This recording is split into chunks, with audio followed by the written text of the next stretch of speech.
We are Kate Thomas, Joey Contreras, Katie Davis, and Brian O'Sulcary, and we are the core creative team behind Forget Me Not. So in Forget Me Not, 3 women are murdered on the beaches of a remote coastal town, but the killer is never found.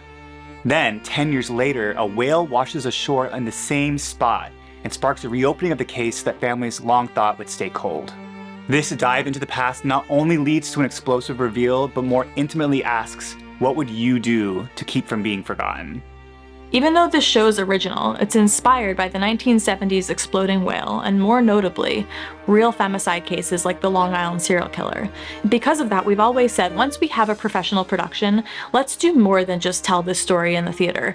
The families in our show never receive answers, but let's see if we can help real families find theirs. Let's donate a portion of our ticket sales to people working to solve cold femicide cases. Turns out, those people are in Texas. So we flew down to meet with David and Kristen Middleman, the titans behind Othram, a groundbreaking DNA lab that is literally solving the unsolvable. So is it safe to say that we are the first musical that's ever reached out to you wanting to help and get involved? This is the first musical to reach out to us. But I will tell you, the desire to help people get answers and this like feeling for justice and longing for like a more fair and kind of just world. That's a universal thing. Yeah. I think everybody wants that globally. Yeah. And I think it transcends all industries. It doesn't matter if they're involved in in laboratory science, law enforcement, production of musicals. Wherever we meet these people, we want to band together.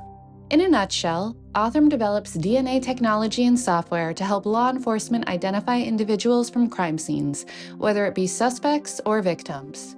They are the only lab that predicts success in building DNA profiles before consuming samples, and their forensic-grade genome sequencing can break through forensic DNA barriers that were once considered impenetrable.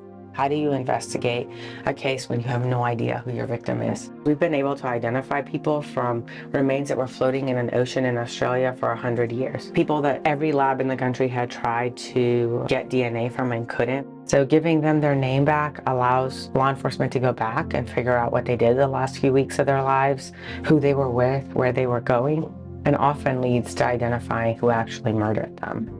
A musical and a DNA lab may seem an unlikely pair, but as our tour progressed, our shared belief that no victim deserves to be forgotten was powerfully felt. We've worked thousands of cases successfully.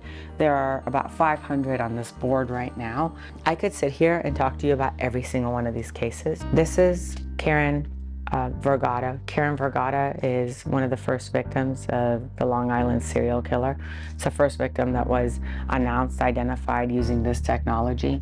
Her family thought she ran away. And the people that were targeted from the Long Island serial killer obviously were people that wouldn't be missed by too many.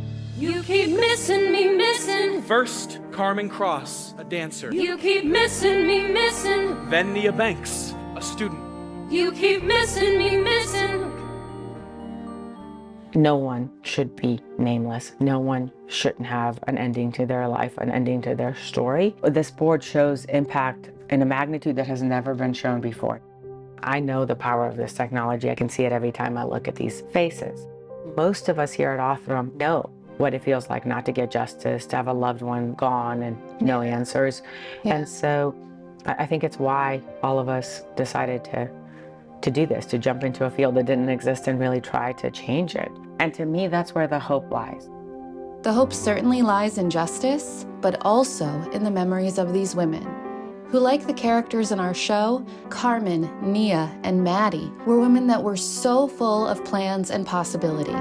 It's part of me, which makes me see I can't hold down the fort. They went from being so full of life to a forgotten cold case, and they deserved so much better. So if Forget Me Not captures that loss in a meaningful way, and then audiences know part of their ticket goes to solving a real case, how can you deny that impact when story and song meet science and action?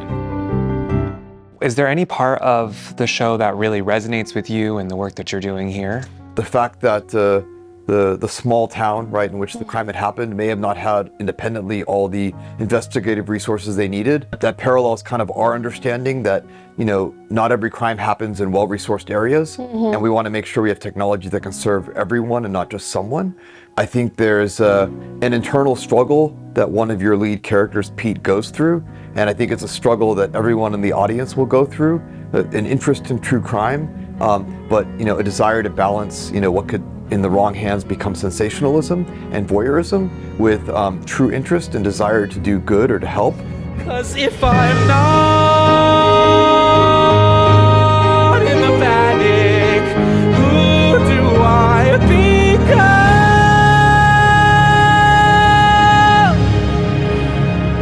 Tell me, what do I do to start missing you? You can't undo the past, and so the only thing you do when something terrible like this has happened is to make sure that people do not forget about it. So I think there's a lot of areas and a lot of themes that you explore in your play that that really resonate with us, and I think will resonate with anyone that's interested in true crime. Art has the power to make people care, and Forget Me Not does that. It makes people want to help, and by just buying a ticket, they already have. But tickets are just one of many ways we can work with Othram to support victims and families. We would have the chance to impact in theater in a way that's never been done before. And you don't run from that. So, we're looking to partner with the producers, theaters, artists who believe in this vision. We want to go as far as we can with this, so we're asking, who's with us? Who else wants to go that far?